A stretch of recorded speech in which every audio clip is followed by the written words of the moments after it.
당신이 생각하는 하나님은 어떻게 생겼나요? 하나님께서 천지를 창조하셨어요.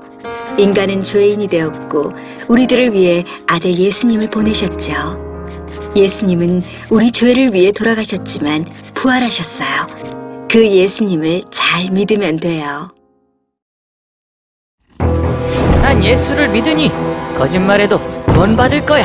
성령님은 안 떠나. 죄를 지어도 하나님이 다 이끌어 주실 거야. 지금은 돈이 나도 중요해. 열심히 믿지 뭐. 회개하면 난 할 일 다 한 거야. 어떤 것도 죽기 전에 그럼 이제 회개기도 한 어떤 죄도 거라면 회개하면 용서가 돼? 될 거야. 그러니 거짓말쯤이야. 한 거야. 뭐야? 이건 괴물이잖아. 하나님께서 우리에게 주신 성경만이 하나님을 제대로 그릴 수 있습니다.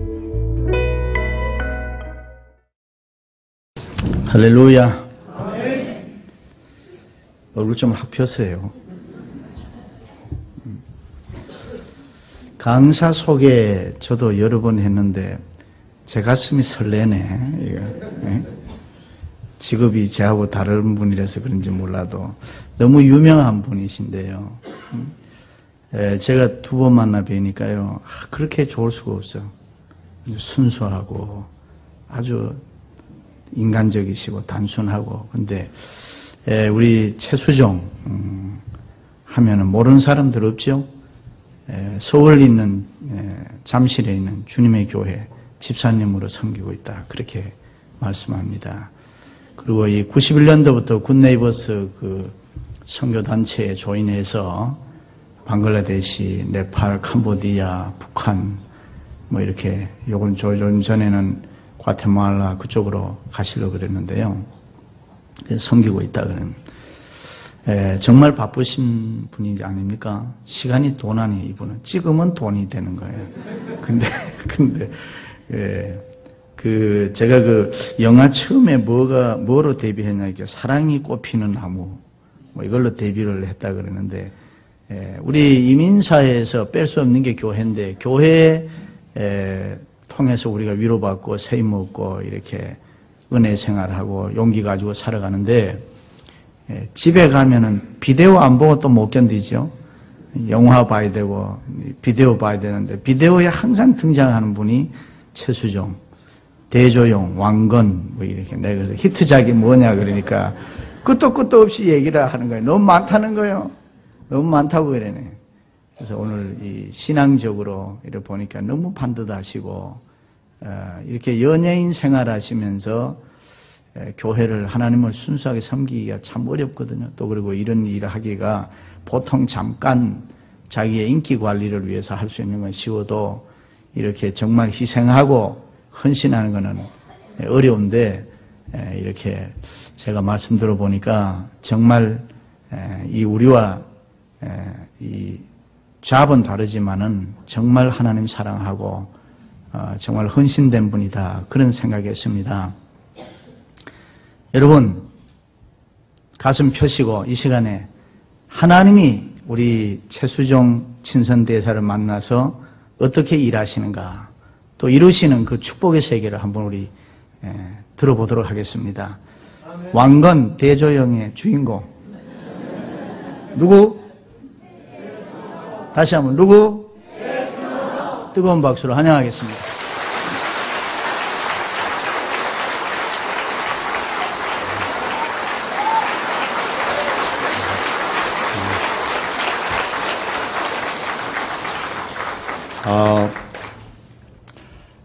저에게 주어진 시간이 있어서 하여튼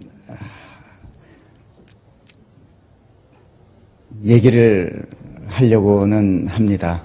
하여튼 여러분과 좋은 시간을 가졌으면 합니다. 제가 이번에 굿네이버스와의 큰 사명을 갖고 미국에 도착했을 때 제일 처음 만난 분이 바로 박헌성 목사님이십니다. 목사님과 몇 마디를 나누면서 만약에 목회자 활동을 안 하셨으면 배우를 하셨을 것 같은 그런 아주 말씀도 너무 멋지게 잘하시고 인물 또한 훤출하시고 한 집안의 가장을 보면 그 집 식구들을 알 수 있다시 여러분들을 보니까 정말 아름다우십니다. 정말 멋지십니다. 목사님과 대화 중에 목사님의 그 목표와 비전 이런 것이 정말 불도저처럼 탱크처럼 밀어붙이고 긍정적인 사고로 어떻게 저렇게 일을 하실 수가 이렇게 생각을 했었는데 여러분들의 아멘 소리 또한 그런 것 같습니다. 하여튼 너무 반갑습니다. 게다가 이 뒤쪽에 지금 짓고 있는 이 새로운 교회 건축에 관한 이야기도 목사님을 통해서 들었습니다. 또 목사님 말씀에 어떤 마음을, 어떤 배려심을 가지고 저렇게 이 교회를 또 커뮤니티에 개방을 하시고 한다는 이 소리를 듣고 참 대단한 분이시다라는, 여러분 또한 대단하시다라는 그런 생각을 할 수가 있었습니다. 이번에 왔을 때는 완성된 교회의 모습을 볼 수는 없지만 완성된 후에 아름다운 모습을 저 또한 꼭 봤으면 하는 바람입니다. 오늘은 저는 서울에 있는 주님의 교회를 출석하고 있습니다. 집사의 신분으로 출석하고 있는데 목사님이 그러시더라고요. 기도를 장로님께 부탁했는데 장로님의 기도가 3분이 넘어가면 지루해지기 시작하고 목사님의 설교가 20분이 넘어가면 조금 딴정을 삐기 시작하는데 박 목사님의 또 설교가 20분 안짝에서 포인트 있게 또 끝난다고 제가 오늘에서 비로소 CD를 하나 선물 받았습니다. 다른 분한테. 장로님한테 선물을 받았는데 이 안에 기가 막힌 설교도 15분에 끝난답니다. 하지만 저는 어쩌면 20분이 넘어갈지도 모릅니다. 제가 드리는 말씀이 아니라 성령님이 함께하고 여러분과 이야기를 함께 나누다 보면 시간이 넘어갈 수 있다는 것을 인지하시고 함께 여러분과 이야기를 나눠보죠. 사실 오늘 저는 세계의 시민으로서의 한국이라는 제목을 가지고 제가 친선 대례사로 있는 굿네이버스 USA를 알리고 또 봉사와 나눔 전파에 관한 이야기를 하려고 합니다. 사실 며칠 전에 이곳에 도착하면서 미주 지역에 있는 기자분들을 모아놓고 기자 간담회를 했었습니다. 그런데 그 중에 한 기자분이 물으시더군요. 최수종 씨, 미국에 뭐 다른 일로 오셨냐고. 무슨 질문인가 했더니 보통 다른 드라마나 영화 무슨 다른 일로 홍보차 많이 방문을 하는 김에 겸사겸사 뭐 교회 일도 하고 뭐 다른 일도 봐주신다고 그러길래 아닙니다. 저는 한국에 있는 아이들이 여름방학인데 아이들도 팽개치고 하이라 씨가 밥조 촬영하고 이렇게 부모가 다 밖에 나가 있으면서도 이렇게 하나님의 사명을 띠고 사역을 가지고 바로 이 자리에 왔습니다라고 하니까 조금 의아해한 표정을 지으시더군요. 오늘 함께하신 자리를 함께하신 여러분들과 저와의 어쩌면 이 시간 짧은 만남이 될 수도 있겠지만 정말 일생 최고의 추억을 가지고 또 좋은 일을 함께하며 같은 길을 같이 걸어가는 동반자로서의 귀한 날이 되기를 간절히 바랍니다. 저는 어릴 때부터 교회를 다녔습니다. 물론 뭐 어르신들이 일찍부터 교회를 나간 건 아닙니다. 그 시기가 뭐 부모님들하고 같은 시기에 교회를 다녔습니다.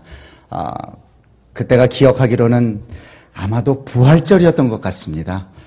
가슴 한가득이 울긋불긋한 삶은 계란과 선물들을 가슴에 한가득 선물을 받았으니까요. 지금 생각하면 부활절이 틀림없으리라고 생각합니다. 그날을 계기로 친구의 좋은 꼬임이었겠죠. 하나님을 알게 되고 또 교회를 나가서 믿음을 알고 온 식구들이 하나님의 자녀로 귀하게 성장을 할 수가 있었습니다. 존경하고 사랑하는 부모님 밑에서 편히 좋은 교육을 받으면서 잘 성장하면서 교회에서는 8년 동안 초등부를 가르치는 선생님으로서 반사 생활을 하면서 교회 생활에 열심을 했습니다. 저희 누님이 한 분 계시고 동생이 하나 있습니다. 남동생이.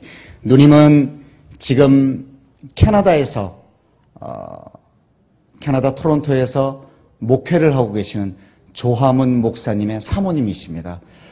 조화문 목사님 하시면 혹시 이름을 들어보셨을지 모르지만 예전에 대학가요제 금상을 받으셔가지고 이 가수 활동을 하신 적이 있었던 그런 분인데 공부를 다 마치시고 다시 신학 공부를 하셔서 지금은 목사님으로서 목회 활동을 하고 계십니다. 제 남동생은 지금 중학교 때 파라과이로 이민을 가서 지금까지 그곳에 생활을 하면서 살고 있습니다.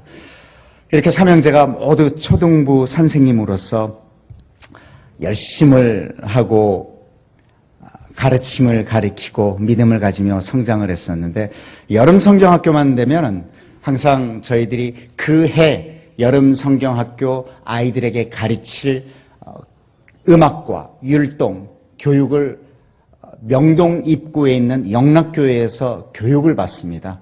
물론 선생님들 저희들이 다 가서 교육을 받는데 유독 우리 교회 선생님들께서 저에게 음악과 율동은 최수정 선생님이 하십시오라고 해서 제가 음악 율동 담당이었습니다. 왠지 아십니까? 제일 잘생겼기 때문에 끼가 있었나 봅니다. 선생님으로서 또 아이들과 이렇게 대화하고 이런 행동하는 것이 재미있었나 봅니다. 여선생님들이 저보고 시켰는데 지금 돌아보면 그 당시 아이들과 했던 그 시간이 가장 재미있었고 저에게는 귀하고 귀한 시간이었고 행복한 시간이었지 않나 생각이 드는데 여러분 제 율동을 한번 보고 싶지 않으십니까?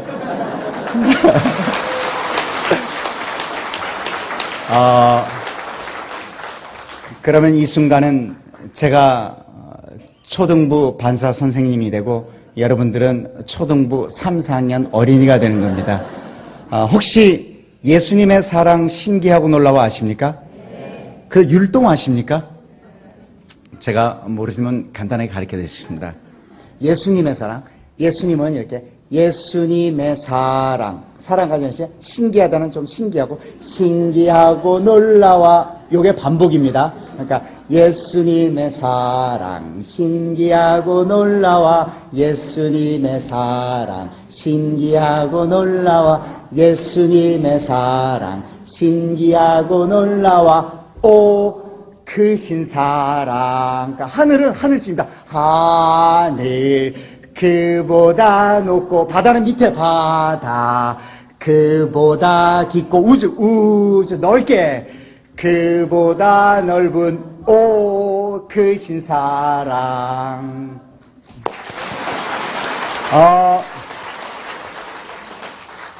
곁눈질로 살짝 보니까 제가 목사님보다 하나 나은 게 율동인 것 같습니다.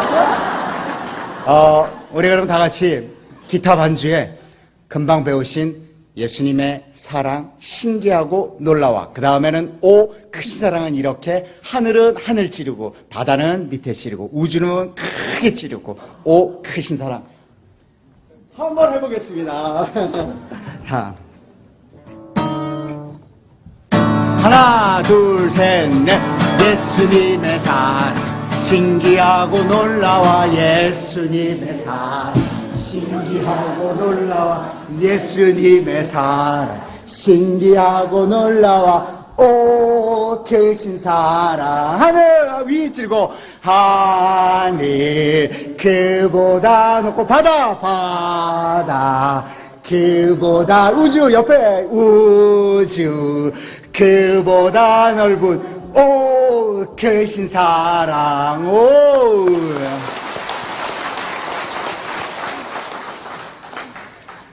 기타를 끝까지 멋지게 쳐야 되는데 여러분들의 율동을 좀 더 섬세하게 하기 위해서 선생님의 신분으로 가다 보니까 그렇게 됐습니다. 잘하시네요. 감추어 두었다가 두 번째 잘하시는데요. 목사님도 정말 멋지십니다. 이렇게 모든 게 하나님과 함께하고 평온하고 단란한 저희 집을 흔히들 지금 저를 보고 한국에서는 남성들의 공공의 적이라고 합니다. 아실지 모르시겠지만 세상에 하나님의 주신 축복 하이라 씨를 섬기기 때문에 그렇습니다. 저는 하이라 씨께 존대를 합니다. 그러셨습니까? 네, 예. 그렇게 얘기를 하는데 최수정 씨 어떻게 그렇게 집에서 그렇게 하십니까? 라고 하면 저는 당당히 저 존경하는 아버님의 역할이 컸다고 말씀을 드립니다. 아버님께서는 예전 박정희 대통령 시절 청와대 근무를 하셨습니다. 고급 공무원으로서 저희들 또한 부모님 덕택에 아주 편안하게 생활을 할 수가 있었습니다.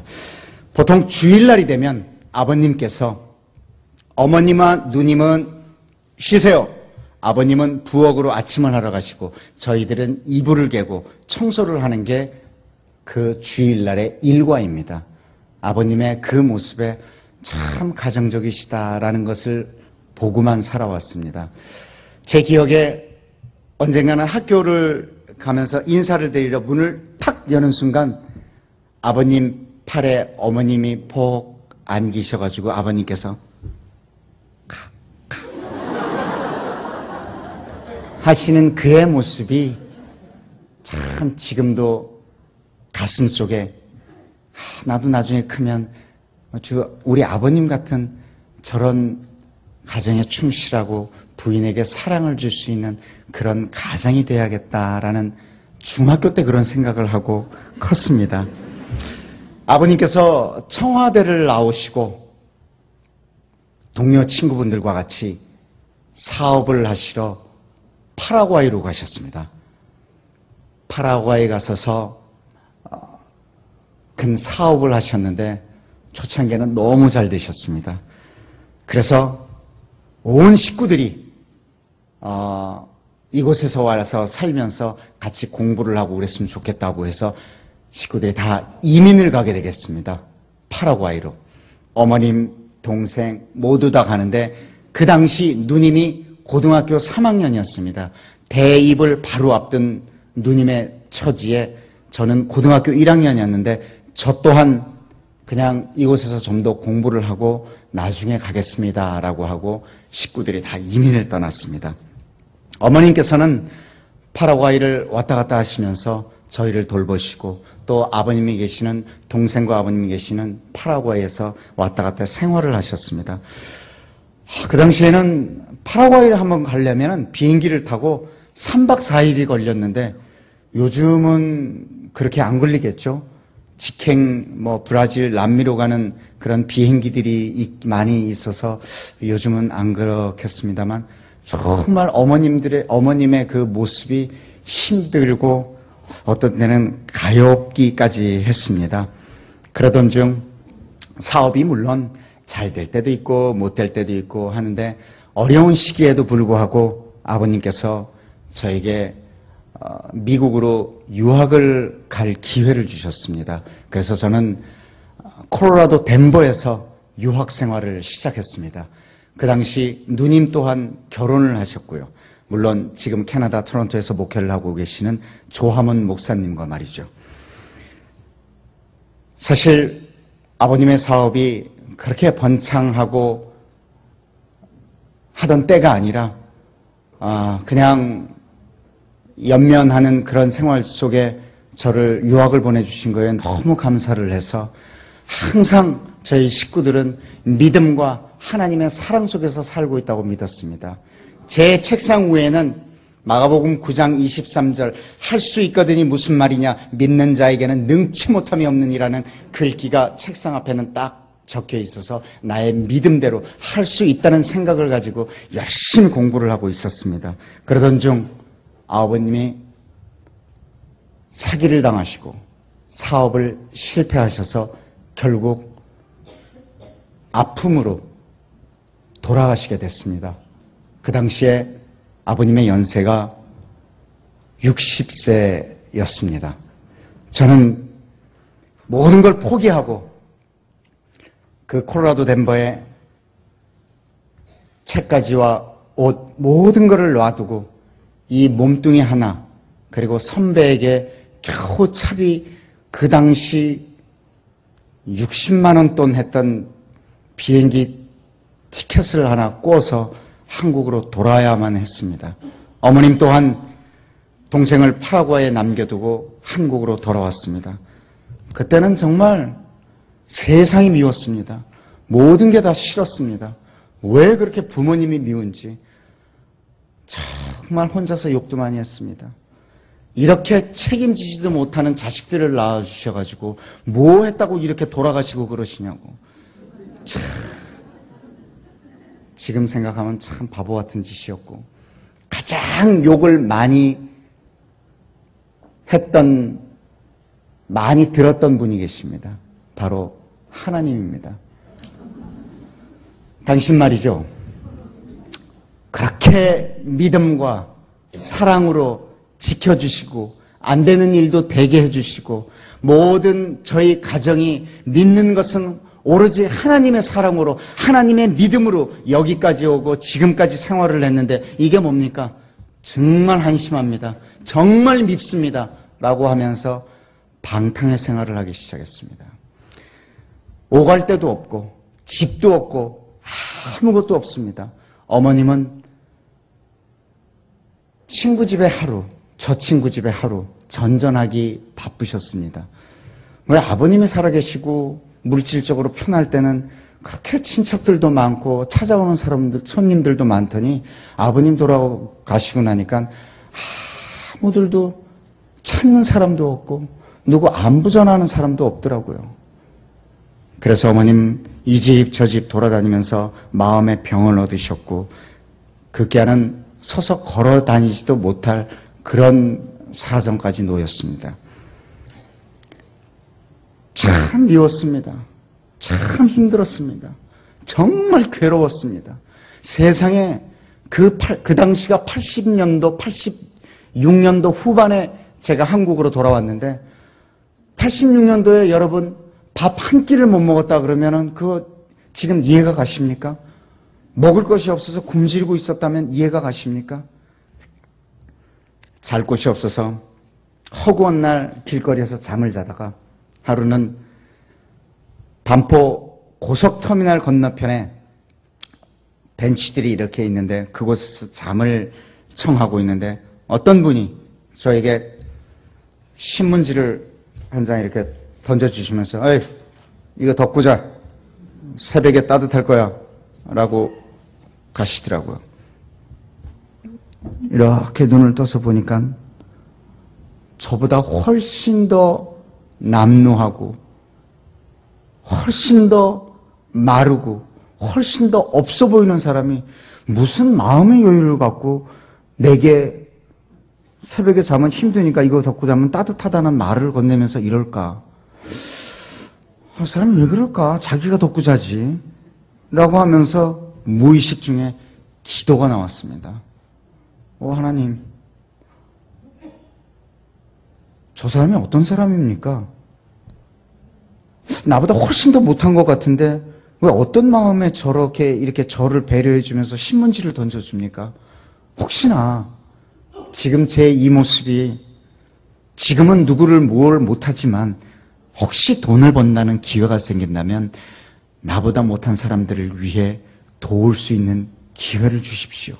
라고 기도를 하면서 잠을 잤습니다. 그 다음 날부터 이게 아니다. 어쩌면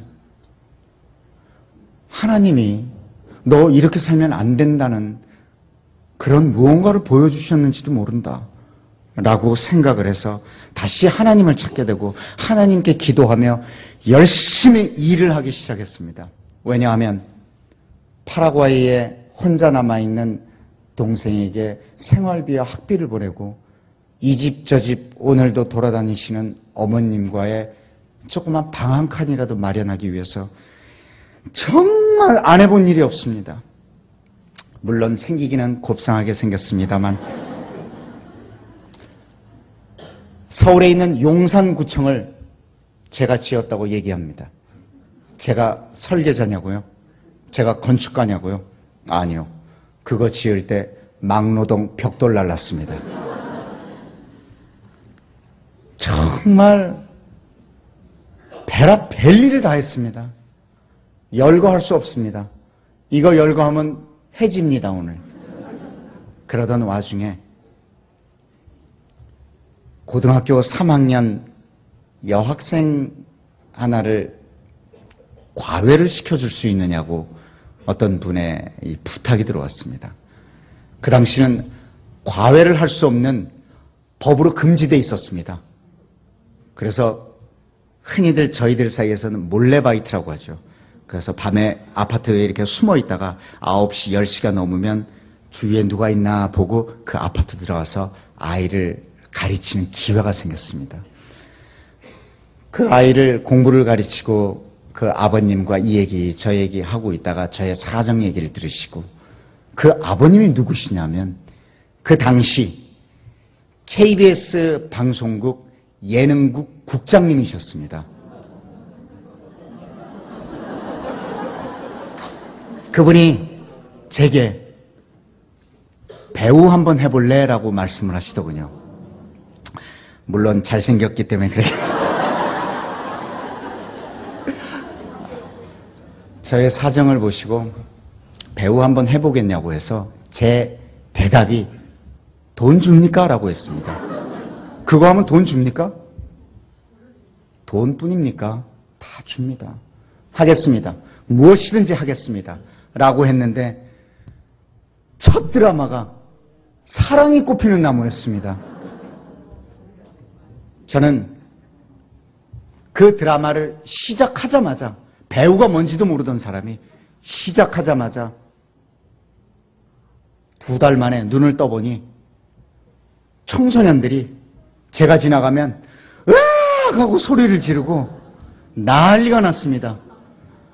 저 친구들이 왜 저러나 생각했더니 그게 아니었습니다. 정말 눈을 떠보니 우리나라의 대표가는 청춘 스타가 되어 있었습니다. 물론 하나님이 주셨겠지요.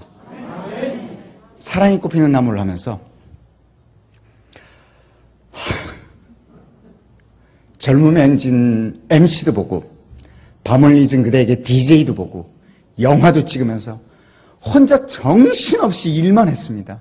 왜냐하면 돈을 벌기 위해서 말이죠. 어머니와 단 방 한 칸이라도 마련하기 위해서 말이죠. 외국에서 고생하고 있는 동생의 생활비와 유학비를 보내기 위해서 말이죠. 예전에는 지금하고 또 다릅니다. 20년 전에는 돈을 저도 물론 요즘은 자유 계약을 합니다만 예전에는 방송 출연하면 요만한 바우처를 줬습니다. 그 바우처를 가지고 방송국에서 돈으로 교환하고 그랬었는데 그 바우처에 매겨진 돈이 그 당시 10몇만 원, 오랫동안 촬영을 하고 하면 50몇만 원, 100몇만 원 받을 때도 있습니다. 받으면은 빚 갚고 동생한테 돈 보내기 바빴습니다. 참 그러던 와중에 돈을 조금 모아서 방 한 칸을 마련하게 된 기회가 생겼습니다. 서울 과천에 있는, 경기도 과천에 있는 주택가 지하에 단칸방이었습니다. 지하에 탁 들어갔는데 온 구석에 비가 새가지고 곰팡이가 다 슬어있고 정말 냄새가 나서 과연 이런 곳에서 살 수가 있을까라고 생각했는데 어머님하고 저는 감격해서 울었습니다. 기도를 했습니다. 너무 감사해서. 저희들한테 이렇게 주시는구나. 너무너무 기도하면서 울었습니다. 그러면서 하나님이 주신 축복은 이루 말할 수가 없었습니다. 그 순간부터. 한 번은 청춘 스타이다 보니까 모든 기자들이 포커스가 저한테 맞춰집니다. 최수종 씨 집에 가서 촬영을 한번 해야 된답니다. 더군다나 팬들을 동반하고 팬들이 청춘스타 최수종 집을 방문하는 겁니다. 참 어떻게 합니까? 저희 집은 바로 여기인데 힘들었습니다. 너무 부끄러웠습니다. 그런데 어머님께서 안 된다. 그렇게 살면 안 된다. 보여줘라. 안 되는데. 불렀습니다. 괜찮다면 하십시오. 기자가 사진 기자와 함께 팬 5명을 대동하고 저희 집에 오는 순간 2층 양옥집인 줄 알았겠죠. 들어오는 순간 기겁을 하더라고요. 비로 새서 곰팡이 나는 쾌쾌 묵은 냄새와 거기서 엄마하고 저하고 둘이 사는 그 모습을 보고 당황하지 않을 기자가 사람이 어디 있겠습니까? 한국을 이끌어가는 청춘스타, 최고의 청춘스타라는 최수종이라는 사람이 사정 얘기를 일일이 다 하고 그랬더니 기자분하고 사진 기자분하고 나가더니 잠시 후에 들어오더니 혹시 팬들한테 받은 선물이나 팬레터가 있냐고. 있다고. 박스 안에 뭐 엄청났습니다. 그것들을 팬 5명과 같이 벽마다 붙이고 장식하고 인형의 집이 됐습니다. 그리고 사진을 찍었는데 이것이 최수종 집이 아니라 최수종 집은 있는데 거실, 안방 뭐 엄청 많은데 요 방은 최수종이 그냥 대본 연습하고 팬들과 대화하는 장소다 라고 기자가 그런 식으로 기사를 냈는데 너무너무 방이 이쁘게 나왔습니다. 정말 아름답게 나왔습니다. 참 고맙더군요. 그런 생활의 연속에 동생한테 긴급한 연락이 왔습니다.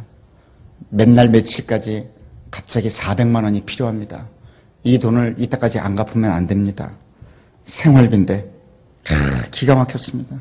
저희들은 당시 바우처를 받는데 이거 모아가지고 400만 원에 돈을 붙이려고 그러면 참 기가 막힌데 어쩔 수가 없이 어머님과 기도를 하면서 네, 있습니다.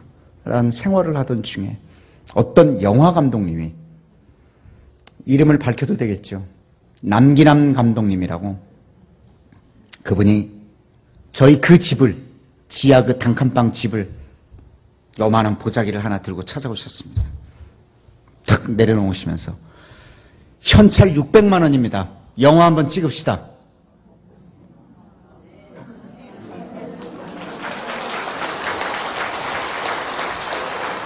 근데 그 당시의 현실이 영화를 찍을 수 있는 시간이 없었습니다.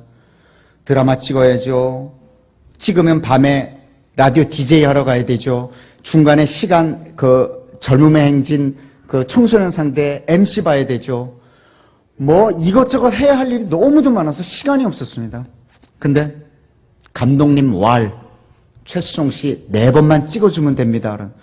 감독님 제가 이 돈을 받고 그 영화 주인공이라면서 어떻게 4번만 나가서 찍습니까?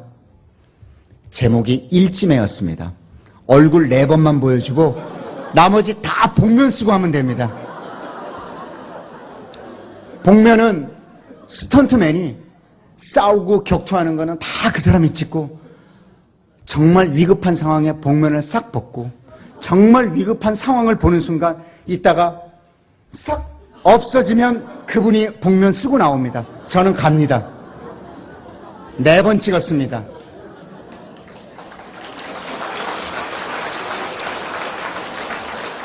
참 이런 일들이 있습니까? 참 저는 그 당시 어머님과 그 교회 주위의 모든 분들의 기도의 덕이라고 생각을 합니다. 그런데 하나님께서는 그렇게 기도하고 믿고 의지하는 그분께 밀어주시는 것만은 아닌 것 같더라고요. 시험을 할 때가 있는 것 같은 그런 느낌을 받았습니다. 한 번은 맥콜이라는 광고를 찍게 됐습니다. 그 당시 맥콜이라는 광고가 당대 최고의 스타들만 뽑아서 찍었습니다. 제 1대 모델이 조용필 씨였습니다. 제가 제 2대 모델이었습니다. 맥콜 멋지게 찍었습니다. 저는 그게 통일교재단의 음료인지 몰랐습니다. 찍었습니다. 멋지게 찍었는데 받은 개런티가 당장 아파트 한 채를 살 수 있는 수억 대의 돈이었습니다. 상상을 할 수가 없었습니다. 그런데 어머님께서 신문지 한 장을 들고 오셨습니다. 요만한 목회지였습니다. 우리가 보는 일반 신문보다는 조금 작은 목사님, 전도사님, 선교사님들 하는 이 서울에서 보는 이 목회지가 있었는데 그 목회지에 어떤 목사님께서 우리 아들이 최수종을 싫어하는 이유 일면에 쫙 적었습니다. 최수종이 어떤 인터뷰를 보면 참 어렵게 고생을 해가지고 다시 이런 길로 접어들어서 세상에 믿을 것은 아무것도 없고 하나님 백으로 이 자리에까지 왔다. 저렇게 짧은 시간에 어떻게 저 사람이 저렇게 만들어질 수 있느냐? 누가 있는 걸 아니야? 아닙니다. 저는 하나님이 최고입니다. 내 든든한 백, 이 하나님 백으로 지금까지 살아왔습니다라고 얘기했는데 통일교재단에 맥코를 찍어 라고 일면에 여기서부터 여기까지 어머님이 믿는 사람으로서의 할 일이 아닌 것 같다. 이 돈을 불우한 이웃에게 기부를 하자 딱 그러시더라고요. 와. 지금 이 집에서 이 방에서 나갈 수가 있는데 정말 가슴이 찢어진 줄 알았습니다. 그냥 모르고 넘어가면 좋겠는데 어머니께서 안 된다. 그래도 이 일은 우리의 일이 아니다. 돌려줘야 한다. 네, 그렇게 하겠습니다. 그 돈을 고아원에 도네이션 했습니다. 저희들이 하는 행동이 여러분 요즘 아시다시피 스포츠지 연예란에 나지 않습니까? 최수종, 맥콜 광고료 전액 기부, 고아원 쭉 기사가 나왔습니다. 그리고 2주 후 똑같은 목회지 그 목사님이 그 일면에 우리 아들이 다시 최수종을 사랑하는 이유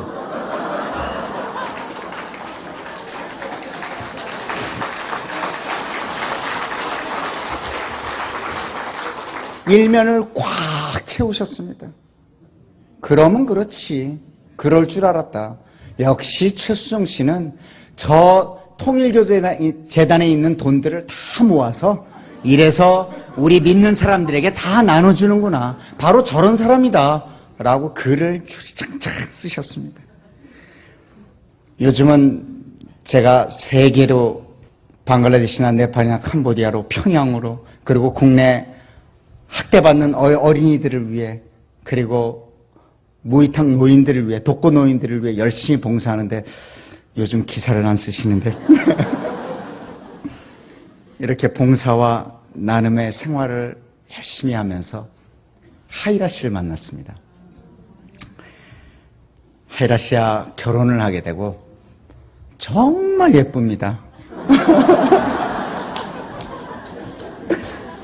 그 예쁜 것이 얼굴이 예쁜 것이 아니라 마음이 예쁩니다. 천사입니다.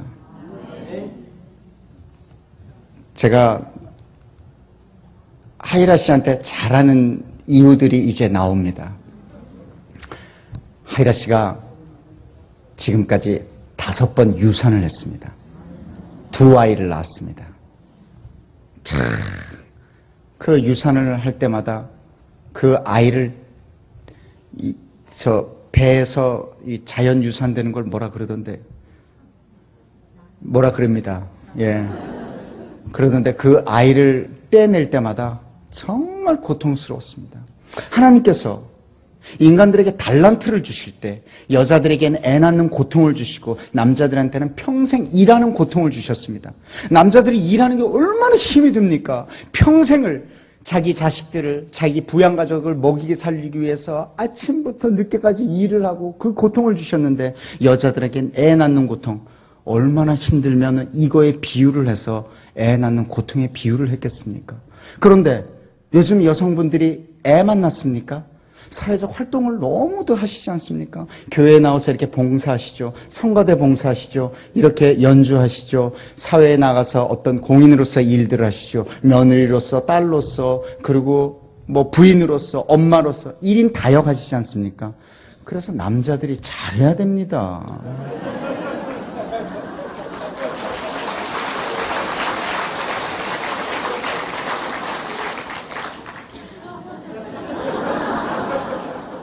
어떤 분은 박수치고 어떤 분은 고개를 숙이시고 어떤 분은 저를 째려보시고 그러면서 두 아이를 낳았습니다. 첫째가 제가 이렇게 하면 웃으시더라고요. 최민서 씨, 둘째가 최윤서 씨. 이름을 왜 이렇게 부르냐고요? 저는 아이들 또한 아이들에게조차 존대를 하고 있습니다. 지금까지 아이들을 저와 하이라 씨가 낳았다고 내 자식이기 때문에 그러면 안 돼. 공부해야지. TV 안 돼. 라고 해본 적이 한 번도 없습니다. 그래요? 예. 역시 멋집니다. 자랑스러워요. 라고 얘기를 합니다. 하나의 인격체로서 존중을 하고 존경을 합니다. 매일 통화를 합니다.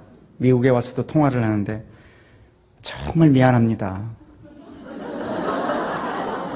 하지만 하나님의 일을 하고 돌아가서 아버님, 저와 같이 좋은 시간 보냅시다. 정말 미안합니다. 라고 말을 하니까 최민서 씨께서 아닙니다.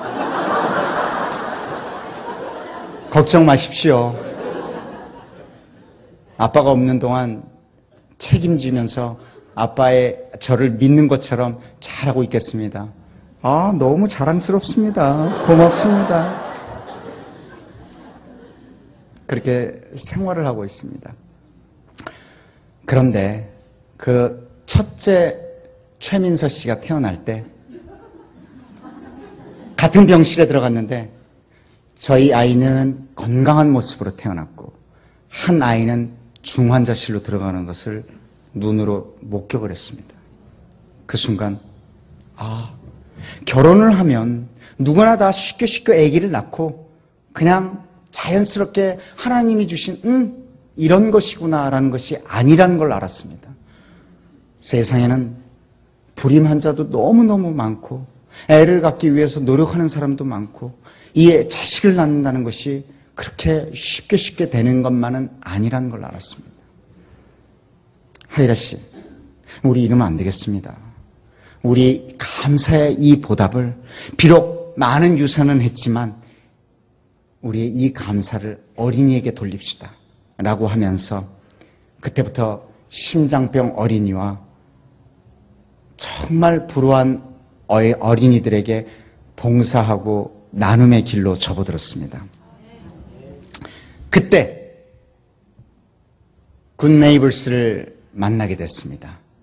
굿네이버스의 만남과 인연으로 해서 국내 활동뿐만이 아니라 이제는 제3세계 절대적 빈곤자 어린이들에게 눈을 돌리게 됐습니다. 그곳의 아이들은 정말 내가 밥을 퍼서 넣어주지 않으면 그 자리에서 죽을지도 모르는 그런 아이들입니다. 하나, 둘, 셋. 이런 3초의 시간이 흐를 때마다 한 아이씩 배고픔 기아와 질병으로 죽어가고 있습니다. 물론 다 고칠 수 있는 그런 병인데도 말이죠. 평양을 방문했을 때 또한 정말 힘들어하는 아이들, 그리고 약이 없어 죽어가는 사람들을 목격할 때 가슴이 찢어지는 것 같았습니다.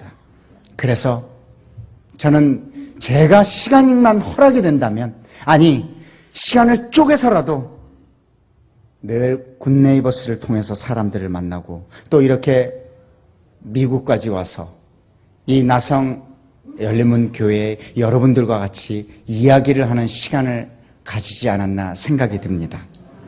그것이 바로 하나님이 주신 마음 때문입니다. 하나님께서 보여주신, 또 만나게 해주신 그 아이들 때문입니다. 여러분들이 보신 그 영상의 그 8살 수존, 그 모습과 그 네팔에서 낮에는 채석장에서 돌을 깨는 노동을 하고 또 오후에 학교에 찾아오는 그 소마야 어린이를 보면서 저는 고마워서 눈물이 났습니다. 무언가 해줄 수 있는 것도 또 아무것도 도와줄 수도 없는데 그 아이들 스스로 살아보려고 안간힘 쓰는 그 모습들이 참 그렇게라도 살려고 버텨주는 것이 오히려 고마웠습니다. 그리고 너무 미안했습니다.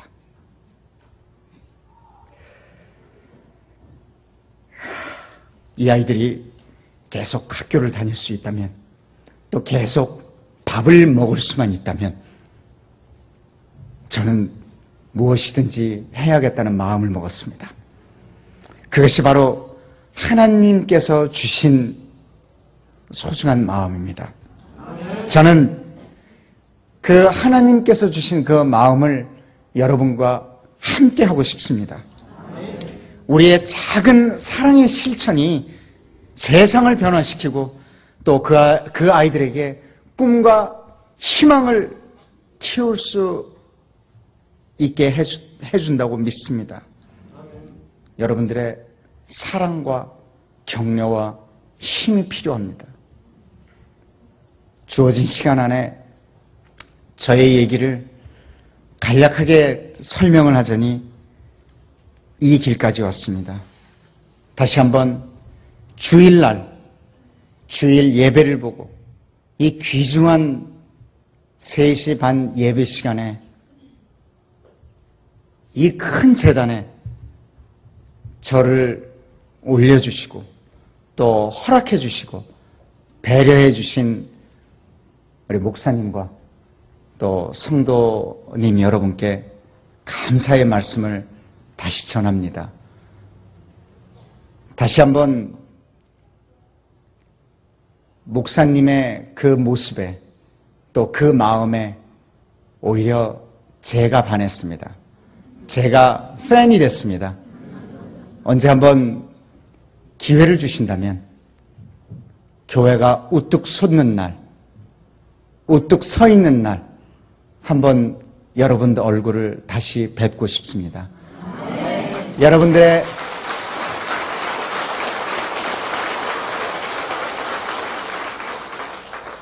감사하고 그 고맙고 그 넉넉한 표정을 다시 한번 읽고 싶습니다. 여러분 귀한 시간 허락해 주셔서 진심으로 감사드립니다. 고맙습니다.